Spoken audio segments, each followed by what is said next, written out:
Dumaan si Gadong na suot ang bagong bili niyang sapatos sa paaralan. Ang sapatos ay napakaganda ngunit tinutukso at sinasabihan siya ng kanyang mga kaibigan na ginagaya niya si Chaun. Mayroon din silang pasaring at mapang-uyam na sinasabi na ang ina ay nakukuha ang lahat ng gusto, napakaswerte. Ang sapatos na suot niya ay umabot sa presyo na 500,000 won at sa isang iglap ang masayang kalooban niya ay naglahong parang bula. Inaliw siya ni Himi na huwag na siyang mag-alala ngunit hindi rin maitago ni Himi ang paghanga. Naramdaman ni Gadong na mabigat ang kanyang loob. Lahat ay nasa klase na ng sining, siya na lang ang nahuli. Ngunit biglang tumayo si Gadong, hinampas ang mesa at tinanong ang guro kung maaari siyang gumuhit ng mag-isa. Pinayuhan siya ng guro na huwag masyadong maging kakaiba, makipag-ugnayan sa mga kaibigan at matutong makisama sa lahat. Ngunit naramdaman pa rin ni Gadong na mas maayos siya ng mag-isa. Kung hindi siya pinapayagang gumuhit ng mag-isa, hindi na lang siya gaguhit. Tiningnan ng guro ang papalayo niyang likod at napabuntong hininga na lamang. Tumayo siya sa pasilyo at naghintay hanggang matapos ang klase. Tumakbo ulit si Himi upang hanapin siya, nakipag-usap para maging magkaibigan, ngunit nagpakita si Gadong ng pagkainis at sinabi sa kanya na huwag magpanggap na malapit sila kung ibang tao. Marahil ay nagtampo na at umalis ngunit si Himi ay hindi. Kinuwento niya na ang grupo ng mga kaibigan na iyon ay gumawa ng peking kamakailan, lumalabas araw-araw upang uminom at nagdiriwang ng kaarawan sa nightclub. Binigyan pa niya si Gadong ng larawan para tingnan. Sinabi lang ni Gadong na makipaglaro na lang siya sa grupo na iyon, huwag siyang laging nakabuntot sa kanya. Ngunit inisip ni Himi na naiinggit si Gadong kaya hindi na lang niya ito pinansin. Sa totoo lang, may isang bagay na lubos na ikinagulat ni Himi. Pagkatapos ng klase, ano ang madalas gawin ni Gadong? Totoo ba talaga ang chismis? Na nag-aaral siya sa isang klase ng tuition na nagkakahalaga ng ilang milyong won kada buwan. Ngumiti si Gadong at tinanong ang bata kung may iba pa siyang narinig na chismis. Nag-isip sandali si Himi at kinuwento na nakatira siya sa isang malawak na bahay na 240 metro kwadrado. Nag-aaral sa isang mamahaling klase ng pilates para panatilihin ang kanyang pangangatawan at hindi kumakain ng kanin sa paaralan. Ang kanyang ama ay may-ari ng negosyo at ang kanyang ina ay may maraming lupa. Sa isang iglap, oras na ng uwian. Ang ina ni Gadong ay nagmaneho ng isang sports car upang sunduin siya. Ang ina ni Chaeun na nakatayo sa tabi ay nagtanong ng may panunuya kung bakit nagpalit ulit ng sasakyan. Sumagot lang siya na wala siyang magagawa, ayaw niya sana, ngunit ang asawa niya ay nagpumilit bumili. Napapalibutan si Chaeun ng maraming kaibigan habang sa tabi ni Gadong ay si Himi lamang. Nang makita ang kanyang ina na lumitaw ng may pagpapakita ng yaman, si Gadong ay natahimik habang si Himi naman ay humanga. At nagsabi na napakabuti na magkaroon ng pera. Pauwi, nagsimulang magreklamo ang ina ni Gadong. Sinabi na ang ina ni Chaeun ay isang taong umaasa lang sa magulang at walang ipagmamalaki. Pagkatapos ay bigla niyang binago ang kanyang ekspresyon, humarap upang lambingin ang kanyang anak. Ngayon, marami tayong order. Kailangan nating gawin ng mabilis ngunit kailangan nating maging maingat. Ang mga bagay na iyan ay mas mahal pa kaysa sa iyo. Huwag mong ipakita ang malungkot na mukha na iyan. Ang tuition, ang mga branded na damit na suot mo, pati na ang pagkain at gastos sa pamumuhay. Lahat ng iyan ay utang mo sa akin. Hindi kailangan ni Gadong ang mga branded na gamit. Gusto lang niya na mag-aral sa isang normal na paaralan at mamuhay ng simple tulad ng iba. Ngunit pinatigil ng kanyang ina ang sasakyan sa gilid ng kalsada. Hinampas ng ilang beses ang ulo ng kanyang anak at sumigaw, tingnan mo ng mabuti ang katotohanan. Ayoko rin sana na pakialaman ka, ngunit alam ng buong mundo na ikaw ang anak ko. Hindi ba kita mapapakialaman? Sa madaling salita, ikaw ang mukha ko sa labas. Pagkatapos maglabas ng galit, malamig niyang pinalaya si Gadong mula sa sasakyan ng walang kaunting awa na nagdudulot ng pagdududa ko. Siya ba talaga ang tunay niyang ina? Sa ibang lugar, sinusundo ni Jun Taek ang kanyang nakababatang kapatid pauwi. Sa daan, nakita nila ang isang matandang babae na nangangailangan ng tulong. Gusto niyang tumawag gamit ang video, ngunit hindi niya alam kung paano gamitin ang smartphone. Sinabihan ni Jun Taek ang kanyang nakababatang kapatid na maghintay at matyagang itinuro sa matandang babae kung paano gamitin. Ang nakababatang kapatid na nakatayo sa tabi ay nagpaalala sa malate sa huling bus. Siguradong napakatotoo ng sinabi ng kanyang kapatid. Na-late na sila sa huling bus. Nagmadaling humingi ng paumanhin si Jun Taek sa kanyang kapatid. Magtatawag na sana ng taxi nang hindi sinasadyang makakita siya ng isang kakilala. Sadyang ang kabutihan ay nagdudulot ng magandang kapalaran. Kilala si Jun Taek bilang isang mabuting tao at habang pauwi, ang kasama nilang tiyo ay walang tigil na pinuri siya. Ngunit nang tingnan ang kanyang bag, biglang bumaba ang hangin, puno ng awa. Lumabas na ang araw na iyon ay ang anibersaryo ng kamatayan ng kanyang ina. Pagkatapos magbigay galang ang tatlong lalaki sa namatay, nagsimulang mag-ensayo ng boxing ang nakababatang kapatid habang si Jun Taek at ang ama ay nakaupo at nag-uusap sa mesa. Sinabi ng kanyang ama na tawagan niya si Jun Taek para tanungin kung kailan siya uwi. Sa sandaling ito, umuwi ng mag-isa si Gadong. Naalala ang mga chismis tulad ng malawak na bahay na 240 metro kwadrado, klase ng pilates, ama na may-ari ng negosyo, ina na may maraming lupa. Isang maliit na kalungkutan ang bumalot sa kanyang puso. Nagpalit siya ng itim na damit at sinimulan ang kanyang gawain. Ang order na sinasabi ng kanyang ina ay harina pala, at ang kanyang trabaho ay ang maghatid nito. Matapos makumpleto ang ilang paghahatid, tinawag siya ng kanyang ina dahil may nagreklamo na hindi maganda ang kalidad ng produkto kamakailan.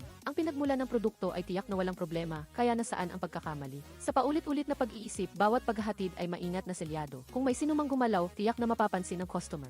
hindi ang pinagmula ng produkto at hindi rin ang bahagi ng transportasyon. Sa huli, hindi makita kung saan ang mali kaya ibinunto ng ina ni Gadong ang galit sa kanya. Pagbukas ni John Taek ng pinto ng silid, nakita niyang hindi umuwi si John sa buong gabi. Sakto namang umuwi ang kanilang ama mula sa trabaho. Dali-daling nagkubli si John Taek at sinabi na si Junsu ay may duty kaya maaga siyang umalis patungong paaralan. Patuloy niyang tinawagan ang kanyang nakababatang kapatid, ngunit walang sumasagot.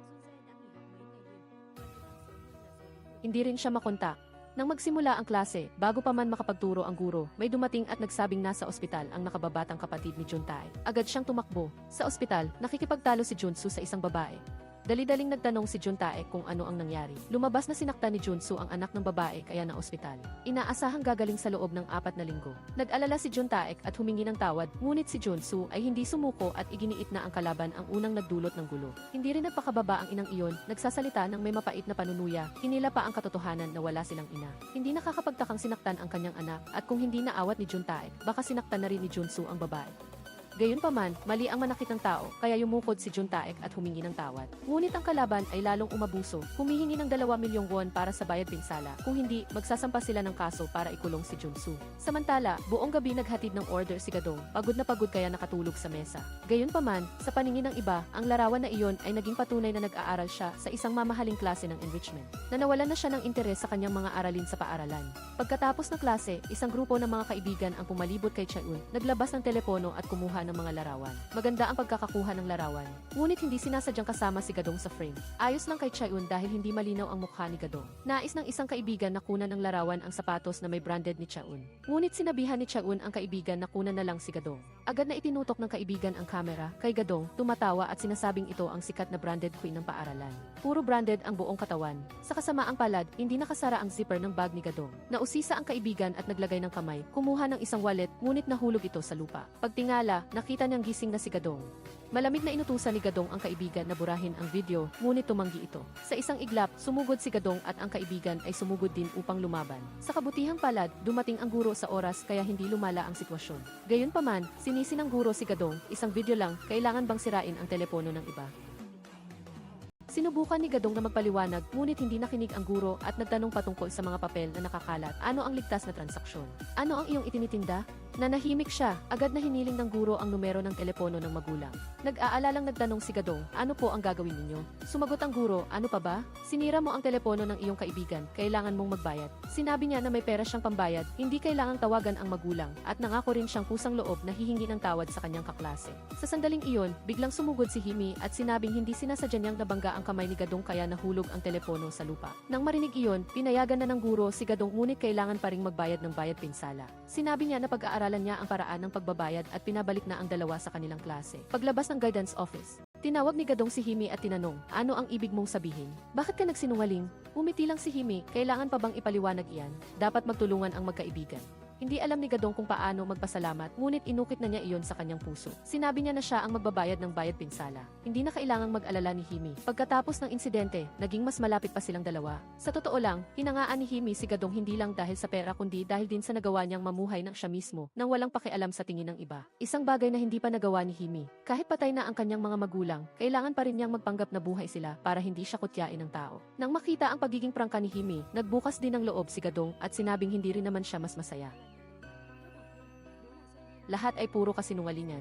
Sa sandaling iyon, nag-text ang ina ni Gadong at sinabihan siyang kailangang maghatid ng order pagkatapos ng klase. Nasulyapan lang ni Gadong si Himi na may bahagyang pagtataka bago umalis, lula ng mabigat na damdamin na walang makakaintindi. Hating gabi, nakatayo si Gadong sa sulok ng kalye gaya ng dati. Biglang may narinig siyang yabag sa likuran. Lumingon siya ngunit wala siyang nakita. Nakaramdam lang siya ng may kakaiba. Agad siyang nag-ingat, mabilis na nagpadala ng mensahe na may pulis sa group chat at saka kumaripas ng takbo. Sa daan, hindi sinasadyang natisod siya at mabilis na tumayo at tumakbo ulit. Kasabay nito, ang magkapatid na John Taek at Jones ay nakaupo sa gilid ng kalsada. Namumblema sa 2 milyong won na pambayad pinsala, isang napakalaking halaga para sa kanila. Gusto ni John Taek na kausapin ang kanilang ama tungkol dito, ngunit tutol si John Taek. Kung ayaw mong sabihin kay tatay, kanino pa? Inay, sagot ni John Taek. Sa totoo lang, sa tuwing nagkakagulo si John Taek, umaasa siyang ang ina niya ang darating para ayusin ito at hindi si John Taek. Kung hindi namatay ang kanyang ina dahil kay Juntaek, malamang ay walang tatawag sa kanya na batang walang ina at nang marinig ito, tila gumuho si Juntaek. Bumalik ang mga alaala ng nabubuhay pa ang kanyang ina. Mas mapusok pa siya kaysa sa kanyang kapatid, laging nakikipagtalo at iniisip na nakakainis ang kanyang ina. Ngayon na wala na ang kanyang ina, naunawaan niya na dapat mong pahalagahan ang mga tao habang sila ay nabubuhay pa. At huwag maghintay na mawala sila bago magsisi. Sa ibang lugar, nagmamadaling naglalakad si Zazong sa kalye nang hinabol siya ni Himi na ikinagulat niya. Akala ni Zazong na si Himi ang sumusunod sa kanya kanina, ngunit itinanggi ito ni Himi. At bago pa man matapos magsalita ang dalawa, lumitaw ang ina ni Zazong at hinila siya palayo. Sa loob ni Zazong, kumbinsido siyang ang sumusunod sa kanya kanina ay ang kanyang ina na gustong malaman kung may kinalaman siya sa aviation. Nang maisip ito, nakaramdam siya ng takot at kalungkutan. Anong uri ng ina ang gagawa nito sa sarili niyang anak na babae? Walang sabi-sabi, sinampal siya ng malakas ng kanyang ina at malamig na sinabi, kahit pa sarili kong anak na babae. Sa aking paningin, lahat kayo ay kagamitan lamang. Kasabay nito, yakap-yakap ni Juntaek ang litrato ng kanyang ina at umiiyak. Ang mga salita ni Juntaek ay nagpamulat sa kanya, na siya ang sanhi ng pagkamatay ng kanyang ina. At si Zazong, sa parehong sandali, isang madilim na ideya ang pumasok sa kanyang isip, kailangan niyang patayin ang kanyang ina. Mula noon, naging pilit ang relasyon ni na Zazong at Himi. Bagamat nagpapakita pa rin ng malasakit si Himi, nakadama ng pagkabalisa si Zazong. At hindi naglakas loob na maging malapit pa. Pagod na si Zazong sa buhay na ito, ngunit bata pa siya at walang kasanayan para mabuhay. Kaya napilitan siyang lunukin ang galit at ipagpatuloy ang pagtulong sa kanyang ina sa pagdadala ng harina. Dahil sa pananakit, humingi ang kabilang panig ng 2 milyong won para sa bayad pinsala. Saan kukuha ng ganoong kalaking pera ang isang mahirap na estudyante tulad ni Juntaek? Dahil wala siyang pera at ayaw niyang malaman ng kanyang ama, wala siyang ibang pagpipilian kundi magtrabaho ng part-time. Ngunit bago pa man siya makahanap ng trabaho, hiniling ng kabilang panig na magkita sila. Sinabi nila na nagkamali sila sa pagbibilang ng 2 ngipin noong nakaraan, kaya kailangang magdagdag ng 1 pang milyong won sa bayad pinsala at bayaran ito bago magsusunod na linggo. Para kay Juntaek, hindi na ito medyo mahirap kundi imposibleng gawin. Sa kabutihang palad, dahil sa magandang asal niya, binigyan siya ng palugit hanggang sa katapusan ng buwan. Bilang panganay na anak, ayaw ni Juntaek na magdusa pa ang kanyang ama. Nawala na ang kanyang ina, hindi niya pwedeng mawala pati ang kanyang ama. Kahit na ang halaga ay higit sa kanyang kakayahan, determinado pa rin siyang lutasin ito ng mag-isa dahil hindi badki ang mga paghihirap ay nilikha upang malampasan. Samantala, si Jiadong ay nalagay sa isa pang gulo. Ang kaibigan na sinira niya ang telepono ay humingi ng tawad, ngunit nagbayad lang siya at tumanggi talagang humingi ng tawad. Magkano man ang halaga para sa pag-aayos o pagbili ng bagong telepono, babayaran niya, ngunit ang humingi ng tawad ay hinding-hindi. Nagalit ang kaibigan at nagbanta, kung hindi ka hihingi ng tawad, pagsisisihan mo. Hindi man nangatinag si Jiadong at malamig na sumagot, sino ang tinatakot mo? Agad na hiniling ng kaibigan na bayaran niya ito sa susunod na linggo, sa pinakahuli. Dalahin mo ang pera. Gayunpaman, kahit na tumutulong siya sa kanyang ina sa pagdadala ng harina, wala siyang natatanggap na kahit 1 sentimo. Upang makuha ang pera ng hindi nalalaman ng kanyang ina, kailangan niyang samantalahin ang oras at magtrabaho ng part-time. Pinayuhan siya ni Himi na humingi na lang ng tawad para matapos na ang usapan at hindi na kailangang maging komplikado ang lahat dahil sa pera. Ngunit nanindigan si Jiarong na hindi siya hihingi ng tawad dahil para sa kanya, ang kabilang panig ang unang nagkamali. Kaya bakit niya kailangang magpakumbaba? Pagkarinig nito, nagbago ang tono ni Himi at sinabihan siyang masyado siyang makasarili dahil tinulungan siya ni Himi noon, kaya sa mata ng lahat, natural na nakikita silang dalawa na nasa iisang panig. Matigas pa rin ang ulo niya tulad ng dati, walang kinatatakutan. Ngunit si Himi ay hindi, mas mahina siya at siguradong maaapi. Kung ayaw pa ring humingi ng tawad ni Jiarong, wala nang ibang pagpipilian si Himi kundi umalis. Kaya natapos ang kanilang pagkakaibigan, isang uri ng pagkakaibigan na mabilis na namukadkad at mabilis ding nalanta. 2 babae lang ang nasa pangkat na nagdadala ng harina, si Jiarong at Song Ki-ong. Ngayon, hindi maganda ang pakiramdam ni Song Ki-ong, kaya mas maraming trabaho si Jiarong. Nang kunin niya ang mga kalakal, hindi sinasadya, natuklasan niya na may isang tumpok ng muscle relaxant steroid sa opisina na ginagawa at ibinebenta mismo na iniiwasan ang maraming intermediate na hakbang. Kaya syempre mas mataas ang tubo. Pagkatapos noon, pumunta si Jiarong sa bar para maghatid ng kalakal at hindi inaasahang nakita niya si Himi. Noong una, akala niya nagtatrabaho si Himi dito, ngunit hindi niya alam na sumali na pala siya sa grupo ni Chaon. Hayaan na, iyon ang pinili ni Himi at wala siyang karapatang manghimasok. Ngunit ang ikinagulat ni Jiarong ay ibinunyag ni Himi ang lahat ng kanyang mga sikreto, tulad ng mga branded na damit at mamahaling kotse. Ang mayaman na pamumuhay ay pawang mga tambak na utang lamang. Nagtawanan ang grupo at nagbigay ng mga mapanlait na salita. Sa kabutihang palad, nanatiling kalmado si Jiarong at hindi nag-aksaya ng oras sa pakikipagtalo. Sa sandaling ito, tinawag ng isang lalaki ang grupo na pumasok sa loob. Natigilan si Jiarong, ito ang taong nakipagtransaksyon lang sa kanya. Tiningnan niya ang buong grupo na isa-isang pumasok. Hinila niya si Himi at mahinang sinabi, "Huwag kang pumasok." Ngunit hindi niya masabi ang dahilan, nakapagbitaw lang siya ng 2 salita. Siyempre, hindi naintindihan ni Himi at inisip pa nga ni Gyarong na naiinggit kaya mapait siyang sumagot. "Sa susunod na magkita tayo, huwag na tayong mag-usap. Ituring mo na lang akong estranghero." Bagamat walang pakialam si Himi, hindi pa rin kayang pabayaan ni Gyarong ang kanyang kaibigan. Sa kabila ng panganib na mapalo ng kanyang ina, sumugod siyang pabalik sa bar para iligtas si Himi. Ngunit huli na ang lahat, ininom na ang alak at bumagsak na ang tao. Nang aalis na sana siya, may nakita siyang paa ng tao na nakausli sa tabi ng mesa. Nang lumapit siya para tingnan, nakita niyang nakahiga si Himi sa sahig. Tinawag niya ito ng matagal ngunit walang reaksyon. Nang ilapit niya ang kanyang kamay sa ilong nito para tingnan, nalaman niyang patay na ang kanyang kaibigan. Sa pagkabigla, mabilis siyang tumawag sa pulis at habang sinasabi niya ang address ng bar, tumawag ang kanyang ina, alam niyang hindi siya maaaring manatili roon ng matagal kaya agad siyang umalis. Ang pagkamatay ni Himi ay isang malaking dagok kay Gyarong, tutal, siya ang nagdala ng harina. Agad siyang nagulat sa kanyang ina, na labis na nagalit pagkatapos marinig ito. Anong nangyayari sa batang ito? Siya mismo ang naglabas ng harina at siya rin mismo ang tumawag sa pulis. Sa galit, nagplano siyang patayin si Gyarong para itago ang bakas. Tamang-tama, pagbalik ni Song Ki-ong, nang tanungin kung nakikipag-ugnayan ba siya kay Gyarong, mabilis siyang umiling, pagkatapos ay sinamantala ang pagkakataon na magnakaw ng kaunting pera at tumakas para hanapin ang kanyang kaibigan. Alam nilang dalawa ang mga pamamaraan ng ina ni Gyarong. Kung mahuhuli siya, kamatayan lang ang patutunguhan. Bumili si Song Ki-ong ng tiket ng bus papuntang Hayam at sinabihan si Gyarong na magtago muna doon. Lahat ng personal na gamit ni Gyarong ay kinuha ni Song Ki-ong para itago at mayroon lang siyang kaunting pera sa kanya. Ang pera na nakuha niya sa pagbebenta kasama ang ninakaw na pera ni Song Ki-ong ay maaaring sapat na para mabuhay siya sa loob ng 2 buwan. Bago umalis, sinabi ni Song Ki-ong sa kanya na pumunta sa California Hotel at hanapin ang isang lalaking nagngangalang Peter. Pagsikat ng araw, umiiyak si Gyarong sa istasyon ng bus. Sa sandaling iyon, dumaan si Junetech at tinanong kung kailangan niya ng tulong. Mahina lang siyang nagsabi, nakapatay ako, pagkatapos ay tumalikod at bumili ng tiket papuntang Seoul. Nagulat si Junetech at hinabol siya, ngunit nang lumingon siya, tila nakita niya ang multo ni Himi. Nang makuha niya ang tiket, nagbago siya ng isip, hindi na siya umalis at sa halip ay pumunta sa California Hotel. Sinabi ng may-ari ng hotel na hindi niya alam kung sino si Peter at hindi pa niya naririnig ang pangalan ni Song Ki-oh.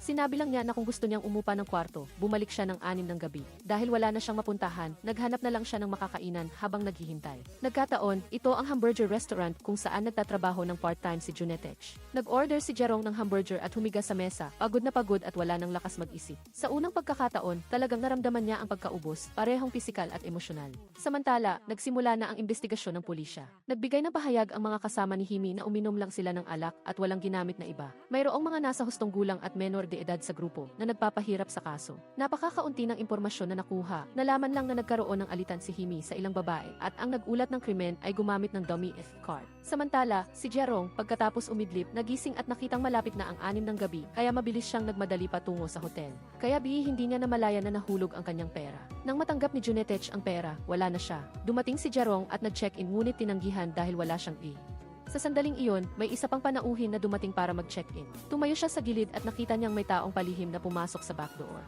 Gusto niyang subukan na gawin din, ngunit walang bakanting kwarto. Nang dumaan siya sa convenience store para bumili, nakita niya ang isang binata na tumatawag sa telepono. Sa pag-uusap, nalaman niyang siya ang taong palihim na pumasok sa hotel. Humihingi ng tulong sa kaibigan na bilhan siya ng sigarilyo dahil nakalimutan niyang bumili kanina. Nang makita niyang may ID card ang binata, agad siyang humabol kay Gyarong para humingi ng tulong. Nagkataon, ang taong iyon ay ang kapatid ni Junetech, si Jones. Bumalik silang dalawa sa hotel, nagkunwari na sila ay magkasintahan. Ang may-ari ng hotel ay hindi naniwala noong una at iginiit na ipakita nilang dalawa ang kanilang e-card. Mabilis na nagsinungaling si Jones, ngayon po ang aming anniversary.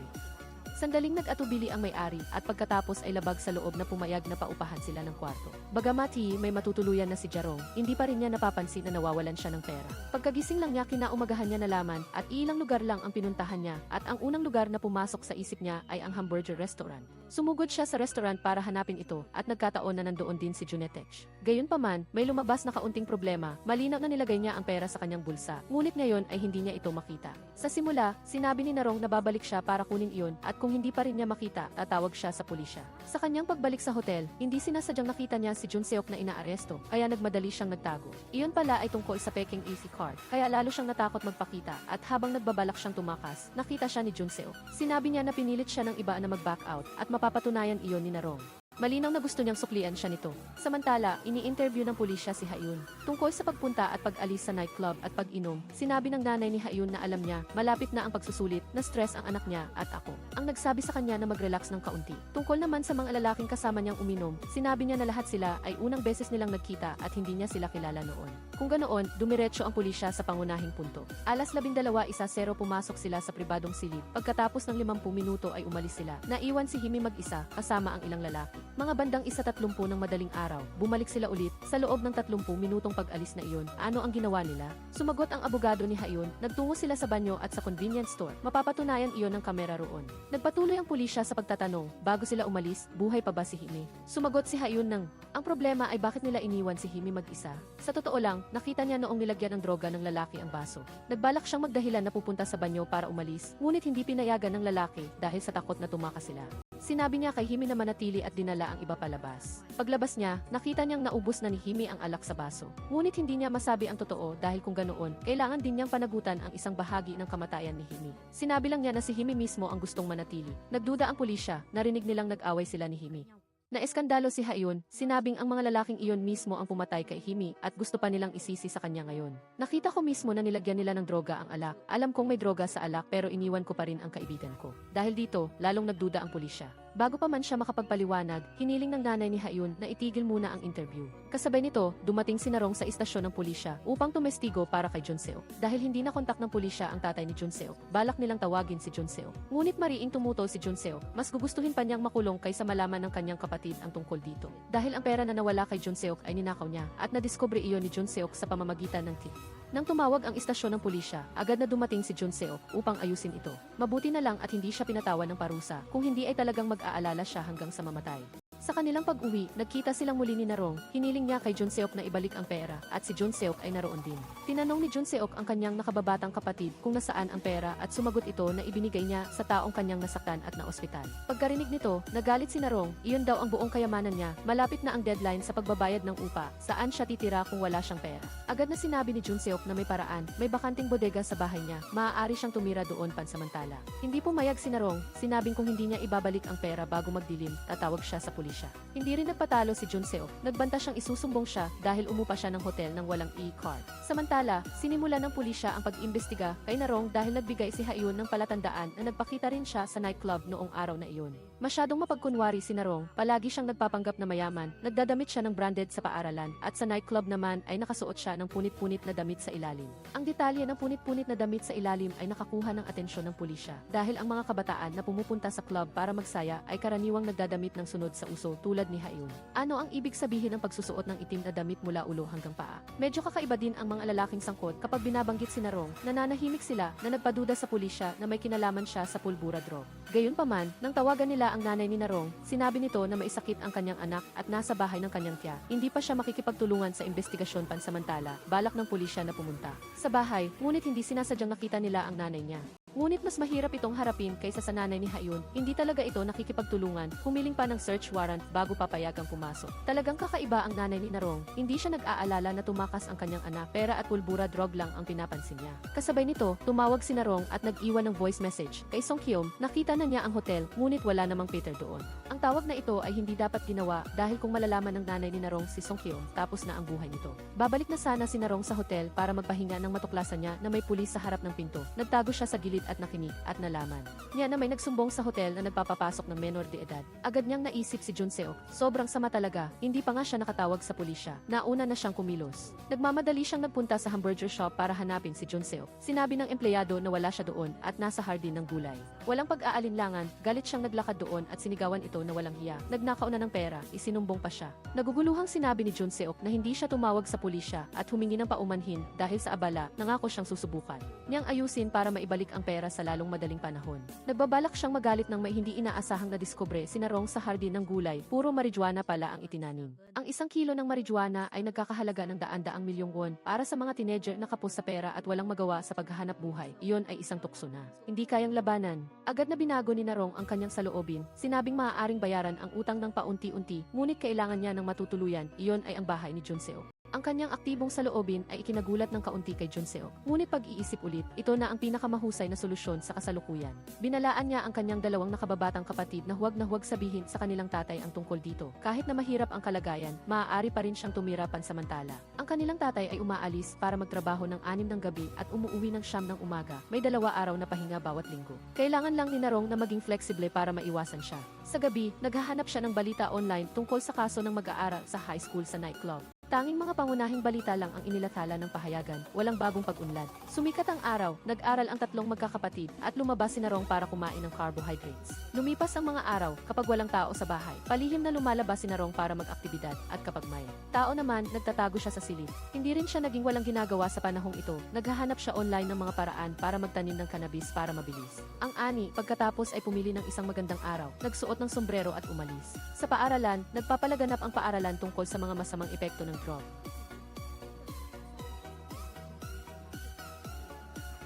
Mackerel, nakinig lang si Junseok sa unang kalahati, nawala na siya ng interes sa huling kalahati. Pagkalabas pa lang niya ng gate ng paaralan, nakita na niya si Narong na dumadaan, kaya palihim siyang sumunod. Nakita lang niya na nagpunta ito sa hardin na pinamamahalaan ni Junseok at umupo sa lupa. Kinuha ang kanyang notebook, ngunit bago pa man niya makita ang ilang linya, lumabas na si Junseok. Salamat sa propaganda kanina, nalaman niya ang totoong halaga ng cannabis. Sa ganito, at humiling lang ng isang bagay, kailangang hatiin sa 2 ang pinagbentahan. Wala nang ibang pagpipilian si Narong kundi ang sumang-ayon, ngunit nilinaw din niya na kung gusto niyang hatiin ang kalahati, kailangan niyang gawin ang kalahati. At walang sinuman ang upo lang at makikinabang. Kailangan pa ring alagaan ng mabuti ang cannabis na ito, kung hindi ito maibibenta sa mataas na presyo. Masayang tinanggap ni Junseok, ngunit hindi niya alam na may 2 pang taong lumitaw at humingi rin ng bahagi. Talagang may hindi masabi na hirap si Narong. Sa simula ay maaari siyang mag-isa sa 100 milyong won. Ngayon, dahil kay Junseok, kailangan niyang hatiin sa 50 milyon. Ngayon, may 2 pang tao. Bawat isa ay mayroon na lang 25 milyon. Ang pagbaba ng pera ay matitiis. Ngunit habang mas maraming tao ang nakakaalam, mas mataas ang panganib na mabunyag. Pagkatapos, sa gabi, binuksan ni Narong ang computer. Nag-log in sa social media at nag-iwan ng mensahe kay Song Kyo. Napakaraming salita na gustong sabihin. Sa huli ay naging 2 salita lang, ate. Samantala, natagpuan na ng pulisya ang binata na naglagay ng droga at in-interview siya. Ang lalaking ito ay hindi naman talaga magaling, nasentensyahan na siya ng 2 taon na pagkakakulong na sinuspinde dahil sa paggamit ng droga at 3 taon na pagkakakulong na sinuspinde dahil sa panggagahasa. Sa kasalukuyang ebidensya, maaari pa siyang kasuhan ng intensyon na pumatay. Gayunpaman, hindi niya inamin, sinabing iyon ay isang panig na pahayag lamang at walang ebidensya na nagpapatunay na siya mismo ang naglagay ng droga. Kahit na may bahagi ng droga sa katawan ng biktima, sinabi niya na hindi pa rin iyon mapapatunayan na ako ang nagpainom. Sa kanya, maaaring ginamit iyon ang biktima sa ibang lugar. Ipinakita ng pulisya sa kanya ang larawan ni Narong sa kii at nagduda na nagbenta siya ng droga sa kanya. Ngunit walang matibay na ebidensya, kaya patuloy pa rin niyang tinatanggihan ang kasalanan. Hindi nagtagal, inihayag ang resulta ng autopsy. Walang natagpo ang nakakahumaling na sangkap sa katawan ng biktima. Ito ay magandang balita para sa binata, ngunit nag-alala naman ang nanay ni Narong. Ano ang ibig sabihin ng walang natagpo ang droga? Ito ay nangangahulugang pinalitan ang droga, at ang droga ay kinuha mula sa kamay ni Narong. Sa normal na pangyayari, siya dapat ang pinakakahinahinala, ngunit mas pinaghihinalaan ng kanyang ina si Song Kyo. Binuksan niya ang computer at nag-log in sa social media account ni Song Kyo. Natuklasan niya na nakipag-ugnayan si Narong sa kanya at nagpanggap upang makakuha ng impormasyon. Halos manghuli na sana si Narong, ngunit nagmamadaling nagtanong ang kanyang ina, "Nasa Seoul ka ba?" Agad na nagduda si Narong at tumigil sa pagsagot. Nawala ng pasensya, nagpadala siya ulit ng mensahe. "Magtago ka ng mabuti. Kung mahuli ka, kamatayan lang ang patutunguhan." Pagkatapos ng sandaling gulat, kumalma si Narong at naghanap ng mga kaugnay na batas. Ang iligal na pagtatanim o pagbebenta ng marijuana ay mapaparusahan ng hanggang 50 milyong won o pagkakakulong ng hanggang 5 taon. Agad niyang ginising si Junseok, sinabing may tanim na marijuana sa hardin ng gulay. Ito ay isang seryosong bagay at kailangan na mabilis na mahanap ang tunay na nagmamay-ari. Sayang at hindi ito sineryoso ni Junseok. Inakala niya na nagbibiro lang si Narong. Samantala, nagpunta ulit ang nanay ni Narong sa istasyon ng pulisya upang iulat ang pagkawala ng kanyang anak at humingi ng tulong sa paghahanap. Kinabukasan, pumunta sina Jerong at Juntaek sa hardin at kinumpirma na sa paghahambing sa mga larawan sa internet, iyon nga ay isang halamang cannabis. Nataranta si Juntaek, nag-isip na sumuko sa pulisya at sabihing wala siyang alam at sinunod lang niya ang utos ng kanyang homeroom teacher na alagaan ang mga halaman. Maaaring magpatotoo ang guro para sa kanya, ngunit pinigilan siya ni Jerong. Paano kung sinasadya ng guro na isang kalan siya? Sobrang biglaan ang pangyayari kaya gitulala at nag-iisip si Juntaek buong araw kung paano lutasin ang problema. Pagsapit ng gabi, pumunta silang 4 sa hardin para maghukay ng damo. Mukhang maganda ang paglaki ng mga cannabis at maaari na itong ibenta sa loob ng halos 1 buwan. Sinabihan ni Jerong ang lahat na kailangang magtrabaho sa parehong oras bawat gabi simula ngayon. Pauwi na sila, nakita ni Ajan na inakusahan ng isang lasing na lalaki ang kanyang ina ng pagnanakaw ng pera at ininsulto pa ito na sinasabing isa siyang hostess na may anak ng walang asawa. Ipinagtanggol niya ang kanyang ina at itinuwid, ang nanay ko ay isang mang-aawit sa bar, hindi hostess. Lihim siyang sumumpa na sa sandaling magkaroon siya ng pera, aalisin niya ang kanyang ina sa lugar na iyon. Kasabay nito, yumuko si Juntaek at humingi ng tawad, umaasang tutulungan siya ni Jerong na malampasan ang pagsubok na ito. Siya ang panganay na lalaki, kung makukulong siya dahil sa pagtatanim ng cannabis, sino ang mag-aalaga sa kanyang ama at dalawang nakababatang kapatid? Nanatiling determinado si Jerong na upang makatakas sa parusa, kailangan nilang hanapin ang may-ari ng hardin ng cannabis. Biglang naalala ni Juntaek ang isang kahina-hinalang tao, ang homeroom teacher na nag-utos sa kanya na alagaan ang hardin. Narinig niyang tumawag ang guro kanina at sinabing makikipagkita siya sa isang midleman sa isang motel kinabukasan ng umaga. At ang motel na iyon ay ang California Hotel, kung saan dating nanatili si Jerong. Kinaumagahan, palihim na pumunta ang dalawa sa hotel. Dahil hindi nila alam kung anong kwarto ang guro, naghiwalay sila para hanapin ito. Mabilis na natukoy ni Juntaek ang kwarto. Narinig niya ang mga boses, at nang mailalabas na, nagmadali siyang nagtago sa likod ng isang paso ng bulaklak. Ang homeroom teacher ay nakikipag-usap sa midleman. Gusto ni Juntaek na ipaalam kay Jerong. Ngunit natanto niyang wala siyang numero ng telepono nito. Pag alis ng midleman, lumabas siya at hinarap ang guro, tinatanong kung bakit siya sinisiraan. Nagtatakang tanong ng homeroom teacher, siniraan. Saan? Inagaw niya ang folder sa kamay ng guro, kaya nagkalat ang mga papeles sa sahig. Malinaw na nakasulat doon ang plano para sa pagsasanay sa school farm. Hiningi niya sa homeroom teacher na magpaliwanag, kung hindi ay ipapaalam niya sa pulisya. Walang nagawa ang homeroom teacher kundi sabihin ang totoo. Ang paggawa ng gulayan sa paaralan ay maaaring makakuha ng tulong mula sa gobyerno. Nais niyang angkinin ang pera, kaya humanap siya ng midleman para kumonekta. At ang pag-iwan sa gulayan sa pangangalaga niya ay dahil lamang sa tingin niyang marunong siyang magtago ng sikreto at walang ibang intensyon. Nalito siya, hindi kaya alam ng homeroom teacher kung ano ang nakatanim sa gulayan? Kinumpirma ng guro na wala talaga siyang alam. Kailangan lang niya ng isang tao na mag-aalaga sa gulayan upang maaprubahan ang mga papeles para sa tulong at hindi niya pinapansin kung ano ang nakatanim sa loob. Kasabay nito, binuksan ni Jeadong ang pinto ng isang kwarto sa hotel at nagulat siya sa kanyang nakita sa loob. Lahat ay cannabis. Bago pa siya makita ng mas malapitan, bumukas na ang pinto ng elevator. At sa sandaling iyon ng panganib, hinila siya ni Juntaek, iniligtas siya sa isang kapahamakan. Mabilis na umalis ang dalawa sa hotel. Sa daan, ikinuwento ni Juntaek ang lahat ng kanyang nalalaman na walang kaalam-alam ang homeroom teacher tungkol sa cannabis na nakatanim sa hardin. Ngunit hindi sinabi ni Jeadong ang kanyang natuklasan. Sa katunayan, ang pag-aalaga niya sa cannabis at paghahanap sa may-ari nito ay upang maghanda ng dalawang opsyon. Kung mahahanap niya ang nagtanim, gagamitin niya ang pagbabanta ng pag-ulat sa pulisya upang makakuha ng pera mula sa kanila. At kung hindi niya ito mahanap, siya mismo ang magtatanim at magbebenta. Gayunpaman, nagbago ang kanyang isip dahil sa kanyang nakita sa hotel. Samantala, nang palihim siyang bumalik sa opisina, naghihintay na pala doon ang ina ni Jeadong. Inalok siya nito ng isang baso ng alak, tumatawa at nagkukwentuhan lang sila. Nang dumating ang tamang oras, sinabi nitong mailason ang alak. Nang matakot siya, nagsuka siya agad, sinusubukang ilabas ang lason, na lalong nagpasaya sa ina ni Jeadong.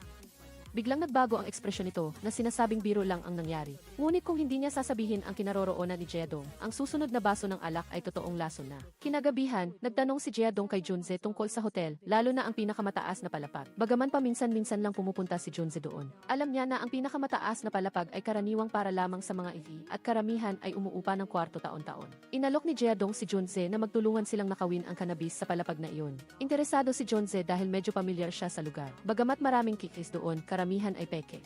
Sinabihan ni Jeadong si Junze na huwag itong sasabihin sa iba. Inakala ni Junze na kapag nanakaw na nila ang cannabis sa hotel, hindi na nila kailangang alalahanin ang hardin, ngunit sinabi ni Jeadong na kailangan nilang gawin ang dalawa dahil pera iyon at sayang kung hindi kukunin. Kinabukasan, pumunta ang grupo ng 4 sa gulayan at nakita nilang biglang nalanta ang mga cannabis. Nataranta sila at agad na naghanap sa internet ng paraan para sagipin ang mga halaman. May nagsabi na baka kulang sa ventilasyon kaya kumuha sila ng mga cardboard para paypayan ang mga halaman. Nangalay ang kamay nila sa pagpapaypay ngunit hindi bumuti ang sitwasyon. Bigla, dumating si Junze. Natakot ang 4 at hindi alam ang gagawin. Walang sinabing marami si Junze at nagbabala lang ng may kalungkutan.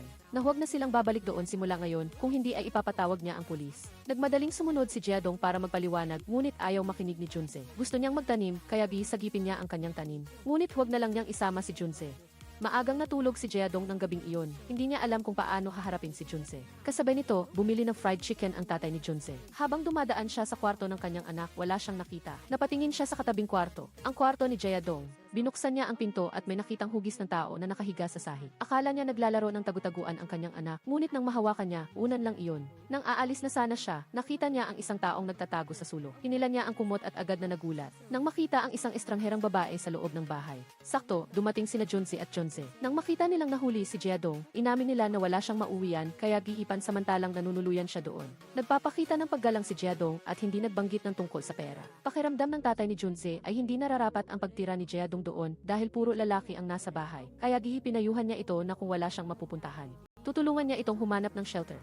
Agad namang tumulong si Junze at nagsabing gabi na at hindi maganda na paalisin ang isang tao sa gitna ng gabi. Isa pa, tumanggap na sila ng bayad upahan, kaya di kailangan nilang isauli ang pera kung paalisin nila ito. Nag-aalangan pa rin ang tatay niya, samantala kusang umalis si Jiadong. Alam niyang niloko niya si Junze at nakonsensya siya, kaysa magbigay ng problema sa iba.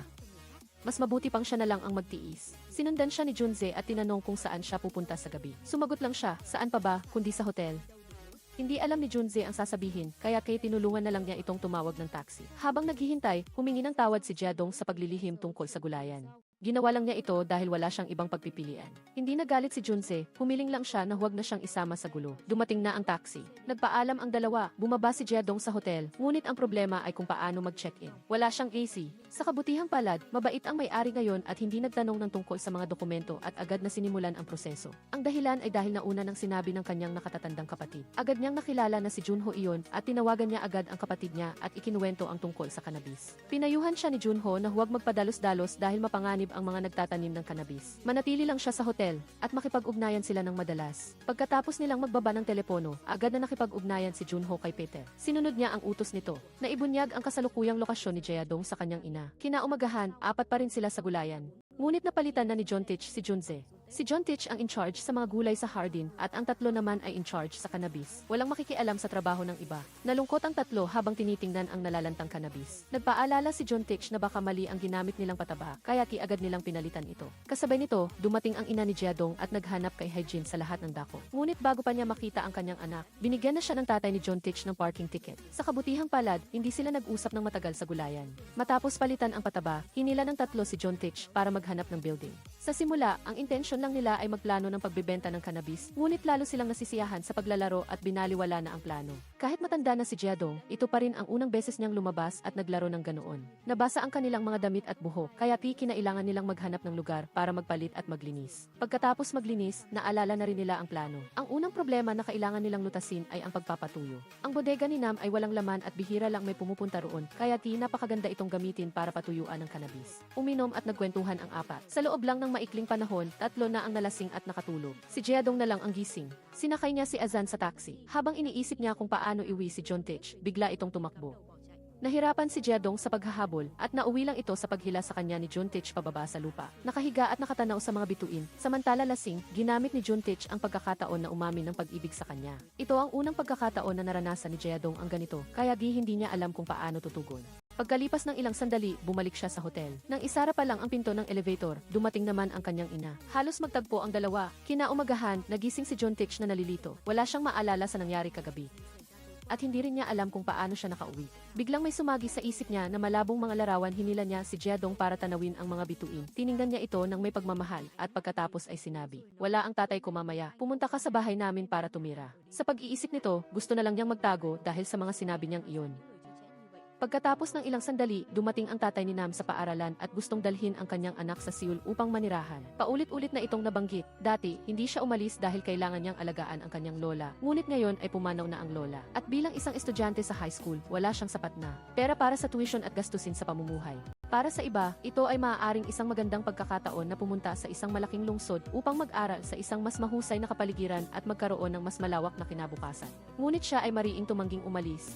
Sa hindi mapigilang damdamin, tumakbo siya sa hardin ng gulay at nagmakaawa na muling mabuhay ang mga agi-if kangko. Kapag may pera mula sa pagbebenta ng hindi na niya kailangang umalis. Hindi natiis ni Jiadong na makita siya ng ganoon. Sinabi ni Giki na mayroon ding sa ibang lugar. Agad na nagpalit ng layunin ang apat at nagdesisyong magnakaw ng AEE sa hotel. Nagplano si Gyadong na kumilos kinabukasan dahil halos malaki na ang mga AEE doon at kung magpapatumpik-tumpik pa sila, ibebenta na ito ng may-ari. Nag-usap sila na magtipon bukas ng 12:00 ng tanghali. Ngunit nang aalis na sana sila, biglang dumating ang ina ni Gyadong. Nagpanik si Gyadong, hindi na intindihan ng tatlo ang nangyayari, ngunit napansin din nilang takot na takot siya. Hinila siya ni Juntae at tumakbo, habang ang dalawa ay naiwan upang hadlangan ang kanyang ina. Ngunit lumingon ito at sumakay sa sasakyan upang humabol, ibig sabihin ay huli na sila. Nagtago sina Gyadong at Juntae sa isang sulok, hindi naglakas loob na sumilip. Samantala, ang dalawa pa ay pumunta sa isang hamburger shop upang pag-usapan pa ang plano sa pagnanakaw ng AEE at ihanda ang mga kinakailangan. Tamang-tama, dumaan si Juntae at nalaman ang tungkol sa AEE sa hotel, kaya inimbitahan siya ng dalawa na sumali. Sa loob, nakaramdam ng kaunting pagkadismaya si Juntae. Malinaw na sinabi ni Gyadong na huwag itong ibunyag kahit kanino. Ngunit ngayon, alam na ng buong grupo. Kasabay nito, pumunta ang ina ni Gyadong sa istasyon ng pulisya upang mag-ulat na nawawala ang kanyang anak. Ang ama ni Juntae ang responsable sa pagtanggap ng ulat at ayon sa pamamaraan, kailangang itala ang impormasyon. Ngunit hindi niya matandaan kung ilang taon na ang kanyang anak. Humingi siya ng tulong sa isang kasamahan na maghanap sa sistema at hindi sinasadyang may natuklasan. Si Gyadong ay dating testigo para kay Juntae. Kung gayon, si Juntae ba ang tinutukoy niyang kidnapper? Agad siyang naghanap ng paraan upang kontakin ito, ngunit hindi sumagot si Juntae. Nang marinig niyang nasa hamburger shop ito, dinala niya kaagad ang ina ni Gyadong doon para harapin. Kasabay nito, nagsimulang ikwento ni Juntae ang kanyang sariling istorya. Mga 3 taon na ang nakalipas, pumunta ang kanyang ina sa Seoul para dumalo sa isang kasal. Iyon ang unang pagkakataon sa kanyang alaala na nakita niya ang kanyang ina na umalis ng mag-isa. Ito ang unang beses na nakita niya itong nakangiti at nakami-up ng ganoon kaayos. Hindi niya maintindihan kung bakit may namuong pagtutol sa kanyang loob. Ayaw niyang paalisin ang kanyang ina dahil kailangan umalis ng kanyang ama para magtrabaho. Ang pag-aalaga sa kanyang nakababatang kapatid ay ipinasa sa kanya.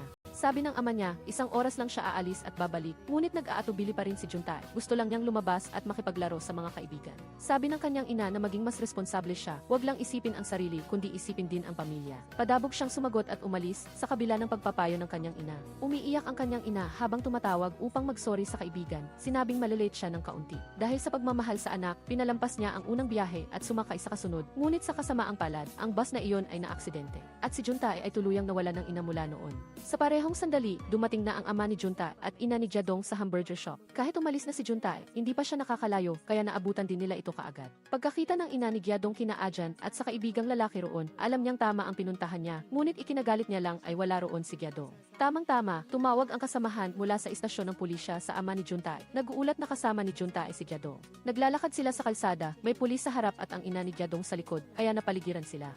Niyakap ng mahigpit ng ina ni Gyadong ang kanyang anak, ngunit iyon ay isa lamang eksena na ipinapakita sa iba. Blanko ang isip ni Gyadong habang hinihila siya ng kanyang ina papasok sa kotse. Nang makarating sila sa isang liblib na lugar, tuluyan ng sumabog ang galit ng kanyang ina. Sa pagkakataong ito, hindi na sumuko si Gyadong. Sumigaw siya, "Hindi ba gusto mo akong mawala, gusto mo akong mamatay? Bakit ka pa tumakbo rito para hanapin ako?" Bago pa makapag-react ang kanyang ina. Sa totoo lang, ang ikinagalit niya ay hindi ang pagtakas ni Gyadong kundi ang pagpapakialam nito sa kanyang mga gamit. Matapos niyang aminin ang lahat, nagulat si Gyadong at nagtanong kung ganoon, siya rin ba ang nagbunyag ng lokasyon ko. Nang makita niyang hindi itinanggi ng kanyang ina, siya ay natigilan at nawala ng pag-asa. Nang akmang didisiplinahin siya ng kanyang ina, dumating ang pulisya, may hawak na warrant of arrest. Lumabas na hindi pa nagtatagal, ang mga tauhan ng ina ni Gyadong ay tinurukan ng pampatulog at isang taong nakaitim ang nagbukas ng safe. Kinuha nito ang lahat ng pera sa loob. Nag-iwan lamang ng isang red-covered notebook. Pagkatapos, nagpadala ang taong ito ng anonymous na mensahe sa pulisya. Nagdedeklara na may iligal na transaksyon ng harina na nagaganap doon. Nang matapos, ang taong nakaitim ay umalis habang may dalang dalawang malaking bag at iyon ay walang iba kundi si Song Kyo. Nang dumating ang pulisya sa pinangyarihan, nakita nila ang red-covered notebook na nagdedetalye ng mga transaksyon. Ang teleponong ginamit sa pagsumbong ay nakakalat sa sahig. Sa computer naman ay mailarawan ng ina ni Gyadong, kasama ang isang tala na nagpapakita na siya ay nasa Hayam. Malinaw na ang ebidensya at natukoy na rin ang lokasyon, kaya nagdala ng warrant of arrest ang pulisya. Dinala ang ina ni Gyadong, kaya masasabing nakatakas si Gyadong sa isang malaking pagsubok. Tinanong siya ng pulisya ng isang bagay noong araw na namatay si May. Ikaw ba ang tumawag sa pulisya? Hindi itinanggi ni Gyadong, ngunit iginiit niya na hindi siya pumatay ng tao. Naniniwala ang pulisya kay Song, ngunit ayon sa regulasyon, kailangan pa rin siyang imbitahan para tumulong sa investigasyon. Pupunta ako, sagot niya, ngunit hindi ngayon. Mayroon pa akong kailangang gawin. Hintayin ninyo akong matapos, saka tayo mag-usap. Hindi siya maaaring pilitin ng pulisya, kaya napilitan silang sumang-ayon sa gusto niya. Naniniwala ang pulisya sa kanya, kaya bumalik si Gyadong sa hotel para magpalipas ng gabi at nagtanong na rin sa may-ari kung may tumawag at naghahanap sa kanya. Sabi niya ay walang tumawag, ngunit may iniwan na kapirasong papel. Nang buksan niya, ito ay mensahe ni Song Kyo. Magkita tayo bukas ng 12:00 ng tanghali sa Hayam Lake. Nagkataon, ang oras ng pagnanakaw ng ay eksaktong alas negatibo 12:00 din. Kinabukasan, matagal naghintay ang iba, ngunit hindi pa rin dumating si Gyadong. Bandang alauna na nang makita ang anino ni Jundi. Pinili naman ni Junze na pansamantalang magtago. Kasabay nito, nagkita sina Gyadong at Song Kiong sa Hayam Lake. Ikaw ba ang nagsabi sa aking ina? Hindi itinanggi ni Song Kiong, sinabing hindi maiiwasan ang paggawa nito. Tanging sa pag-akit sa ina ni Gyadong dito, makakapagsumbong siya sa pulisya at malilinis din ang pera at mga kalakal sa opisina. Hindi pa rin maintindihan ni Gyadong kahit ganoon, sana sinabi mo sa akin muna, muntik na akong mamatay ah. Kalmado lang sumagot si Song Kiong na iyon ang tanging paraan at ang huling layunin ay para pa rin sa pera. Kung walang pera, paano ako makakatakas? Paano ko mahahanap ang tula poetry at ang malayong lugar? Tamang-tama, dumating si John Dicky na may kasamang mga tao. Sa simula, hinahanap nila si Gyadong para magnakaw ng ng magkasama. Ngunit nang makita si Song Kiong, ang grupo ay natigilan at ang kanilang mga mata ay puno ng pag-iingat at puot. Lumabas na ang aksidente sa sasakyan na kumitil sa buhay ng ina ni John Dicky ay kumuha rin ng buhay ng maraming iba pa. At si Song Kiong ay walang iba kundi ang anak ng driver na nagdulot ng aksidente. Matapos ang insidente, malaking dami ng harina floor slang for drugs ang natagpuan sa katawan ng driver, kaya siya ay itinuring na salarin. Bilang anak ng kriminal, si Song Kiong ay iniwasan at kinamuhian ng buong nayon kahit wala siyang kasalanan. Bakit siya kailangang magdusa para sa mga utang ng nakaraang buhay? Sa sandaling ito, si Gyadong ang pinakanahirapan. Kailangan niyang pumili kung sasama ba kay Song Kiong o kay John Dicky. Sa huli, pinili niya si Song Kiong. Siya ay isa lamang dayuhan sa lugar na ito. Maaga o huli, kailangan niyang umalis. Bago siya umalis, ang kanyang konsensya ay nagparamdam sa kanya ng pagkabalisa. Sa mga araw ng pagtatago, napakaraming tulong ang kanyang natanggap. Tila hindi tama na umalis na lang ng ganoon. Kaya, hinanap niya ang tatlong iba pa at nagdesisyong tapusin ang kanilang naunang usapan ang pagnanakaw ng sa hotel. Dumating ang apat sa harap ng hotel. Inilatag ni Gyadong ang estratehiya. Una, nakawin ang master key pagkatapos ay umakyat sa rooftop. Ngunit sa unang hakbang pa lang, nagkaroon na ng problema na nawawala ang susi. Sa sandaling namomroblema ang grupo, dumating si John Dicky na hawak ang mismong susi. Magagalit na sana si John Dicky nang takpan ng kanyang kaibigan na sinam ang kanyang bibi. Kung may problema, maghintay ka na lang na matapos ang pagnanakaw, saka tayo mag-usap. Ang 5 tao ay sama-samang umakyat sa rooftop. Sa likod ng pintong ito ay ang kangkong na matagal na nilang inaasam. Ngunit nang buksan nila ito, lahat sila ay natigilan, sa loob ay isang ordinaryong silid lamang at walang doon. Baka nagkamali lang ng tingin si Gyadong. Hindi, naunahan na sila ni Song Kiong. Ang sa hotel at sa hardin ng gulay ay pag-aari lahat ng taong nagngangalang Peter na binanggit ni Song Kiong. Nagtatapos dito ang pelikula. Salamat sa inyong panonood.